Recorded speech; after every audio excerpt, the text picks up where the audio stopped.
The outcome of this election is not what we wanted, not what we fought for. This is not the outcome we wanted or we worked so hard for. Earlier today, I spoke with President-elect Trump and congratulated him on his victory.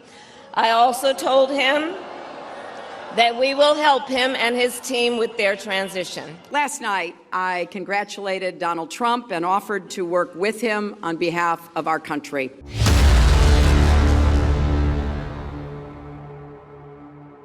So AOC has dropped her reaction to Kamala Harris losing this election. And let's just say it was unhinged. Kamala Harris aides and people in charge of her campaign are blaming Joe Biden for the loss. So why don't we start with the deranged AOC herself and what she had to say. The fact of the matter is, this race may not have been decided by any one individual factor, but misogyny is very, very real in this country.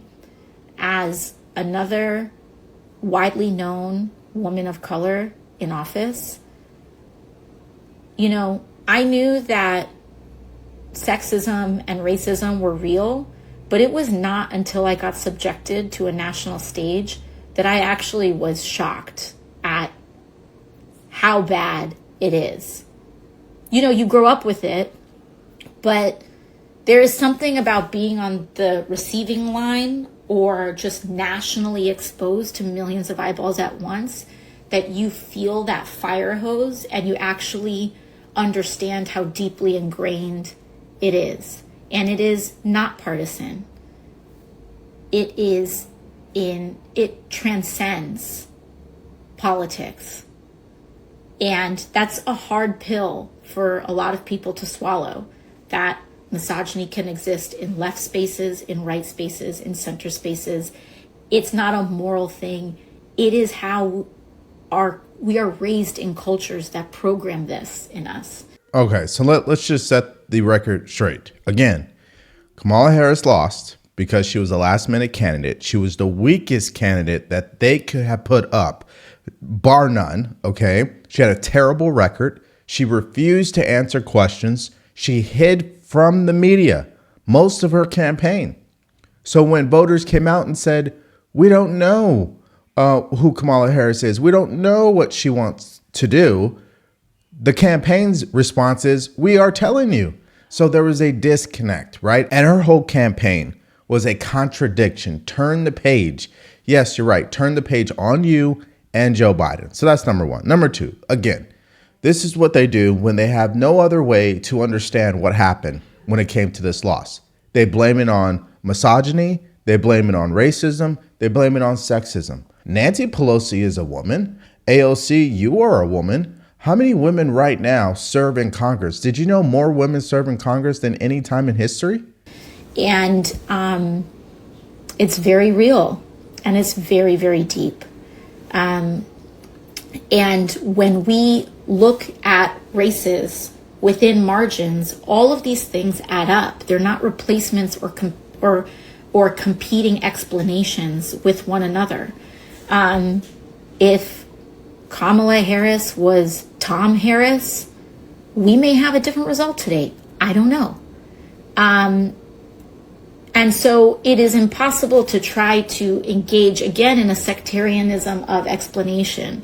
These are all factors that I think is important for us to keep in mind at once. No, I think the most important factor that you, part of the Democratic Party, should keep in mind at once is how you guys have left the working class behind. You guys sold them out. Then what you did is you belittled them, you gaslit them, and you never acknowledged what they were going through. And by the way, it doesn't matter what her name is. It doesn't matter if she was a white lady or a white dude. If someone from the Democratic Party refused to answer questions, ran on that record, had a campaign slogan that contradict what happened over the past 4 years, I think they would lose too. But again, I think that when it comes to Democrats losing the working class, I find and I take issue sometimes with people saying, oh, the quote unquote left is the reason why this is happening, or like the quote unquote wokeism is why this is happening. I actually think it's the fact that people can't feed their kids, that Medicaid doesn't pay enough, that their Social Security check doesn't pay their rent, that housing is skyrocketing, that groceries are insane, and that structurally a party that relies on the financial backing, and again, this is an area where there's disagreement within my party. I'm not here to start a war about it.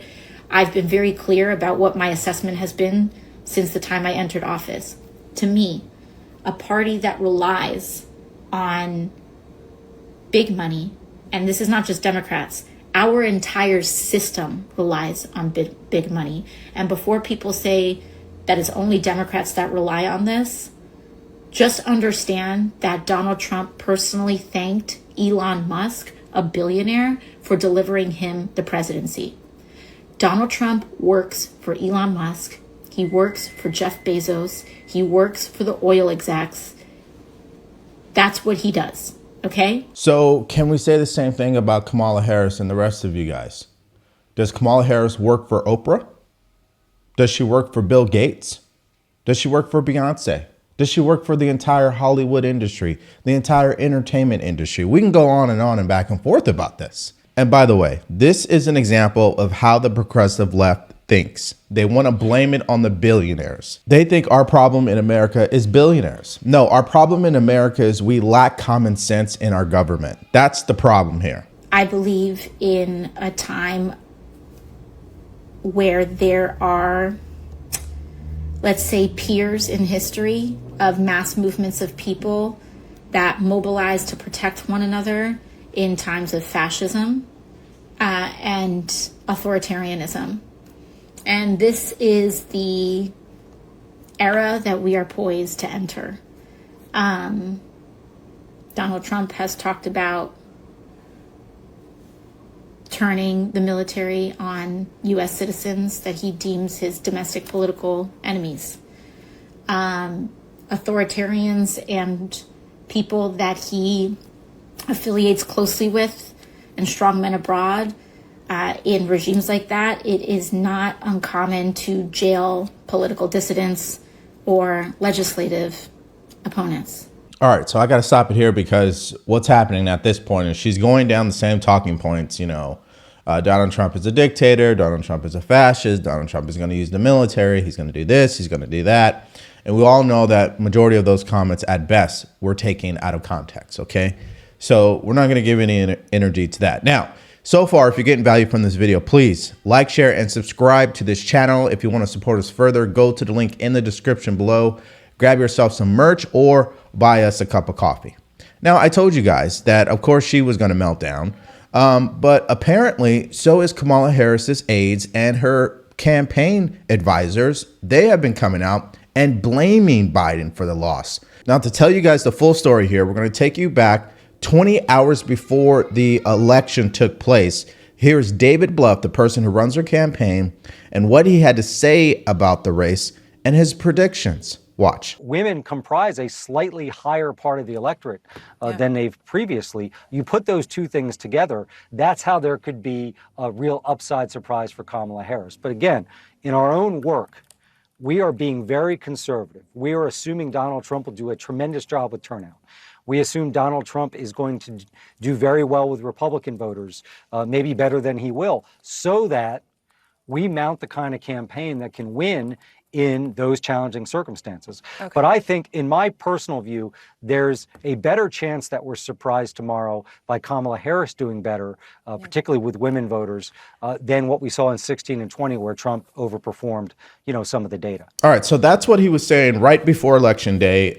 Again, you can hear the mistakes, right? I don't even think he realized it at that time. Maybe he did, maybe he didn't, but it was literally a repeat of what Hillary Clinton did in the last 72 hours of the campaign. And by the way, same type of concession speech. The outcome of this election is not what we wanted, not what we fought for, not what we voted for. This is not the outcome we wanted or we worked so hard for. Earlier today, I spoke with President-elect Trump and congratulated him on his victory.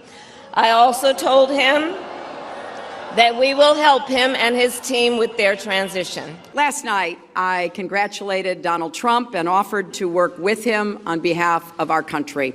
Over the 107 days of this campaign, we have been intentional about building community and building coalitions, bringing people together from every walk of life and background. We've spent a year and a half bringing together millions of people from every corner of our country to say with one voice that we believe that the American dream is big enough for everyone. To the young people who are watching, it is okay to feel sad and disappointed, but please know it's going to be okay. To the young people in particular, I hope you will hear this. On the campaign, I would often say, when we fight, we win.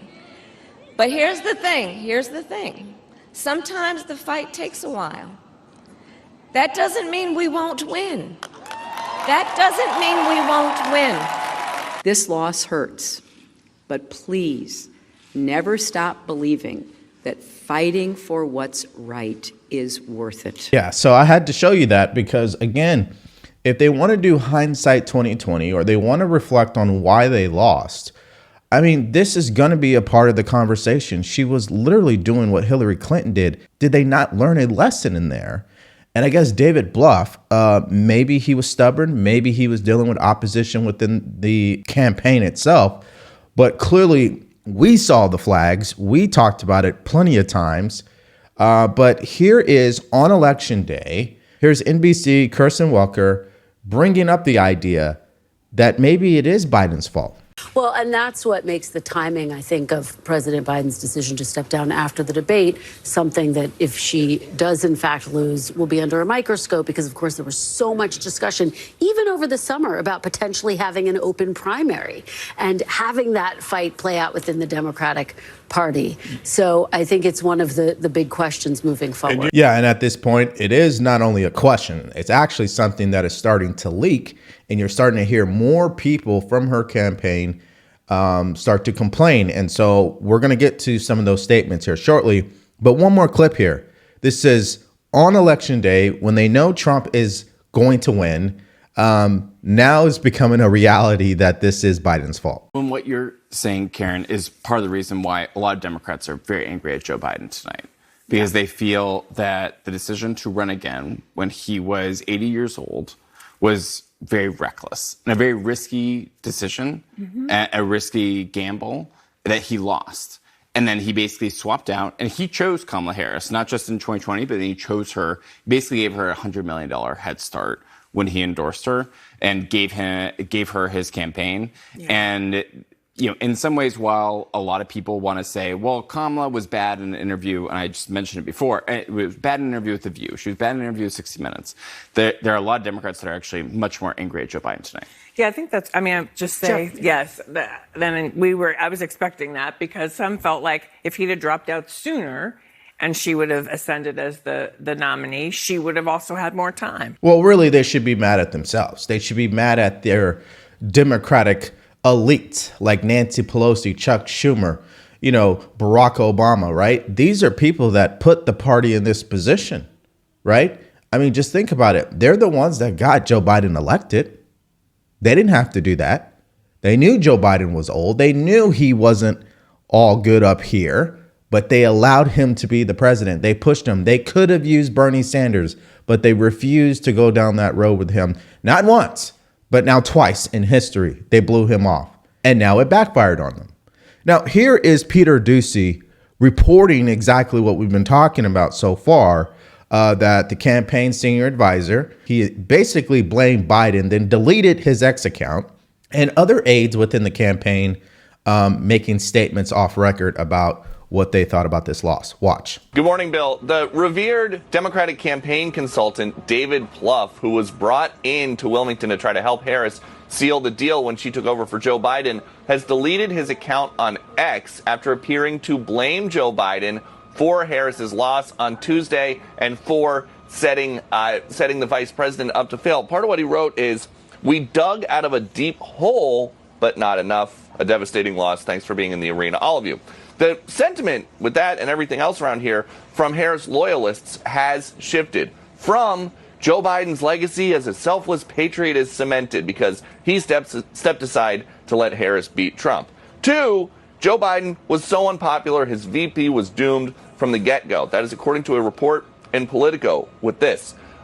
We ran the best campaign we could, considering Joe Biden was president, grumbled one Harris aide granted anonymity to speak freely. Joe Biden is the singular reason Kamala Harris and Democrats lost tonight. Exit polls don't reflect that Joe Biden was the singular reason that Harris lost, and some Democrats who did win this week are imploring their colleagues to drop the bitterness quickly or else. One thing I don't think is constructive is to get into the blame game, blaming certain individuals for things that could have been done or should have been done or would have been done. None of that will help us rebuild for 2026 and 2028. Yeah, so saying that Joe Biden is a singular reason that she lost, no. There's a multitude of reasons. But if we want to come up with a singular reason, it's the Democratic Party obsession with Trump. That's really why. They spent so much energy trying to go after him, trying to demean him. They forgot to actually communicate with their own base. They forgot to communicate with the American people who have been struggling. They were so focused on President Trump. And so if they want to pick a singular reason and disregard everything else, it's that they were too obsessed. And that is my opinion about this. So what do you guys think about AOC unhinged take on what happened and what will happen according to her? And what do you guys think about now that the campaign advisor deleted his ex account, blamed Joe Biden without mentioning his name, of course, and now the aides are blaming Joe Biden, saying that it's the singular reason they lost? Let me know what you guys think is the reason she lost. Put it in the comment section below. Now, AOC wasn't the only person to self-destruct because of Kamala Harris losing this election by a landslide. The women on The View, I mean, they just went bonkers after this happened. And if you guys want to see me talk about that, we did upload a video, and you can watch that video because it's coming up right now.